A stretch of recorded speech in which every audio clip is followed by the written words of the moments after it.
देखिए अभी UPSC pre 2026 को लेकर हमारे पास में गिनकर करीब 2 महीने का टाइम बचा है। इस टाइम को हमें थोड़ा-सा सिस्टमैटिकली यूज़ करना है। बहुत सारे ऐसे लोग हैं जिन्होंने यूपीएससी प्री के लिए कंप्लीट सिलेबस को पढ़ा नहीं है।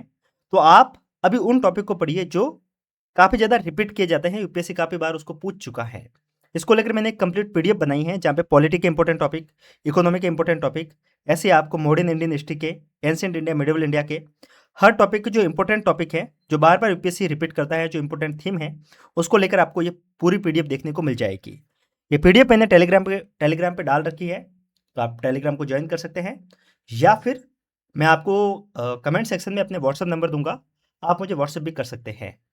ध्यान में रखना कि सभी टॉपिक को पढ़ने का अभी हमारे पास में टाइम है नहीं, लेकिन अगर हम स्ट्रेटेजिक रूप से चलते हैं, तो 2 महीने में भी बहुत कुछ पढ़ा जा सकता है। बाकी ऐसी वीडियो के लिए आप मुझे फॉलो कर सकते हैं। मिलते हैं तब तक के लिए नमस्कार। जय हिंद।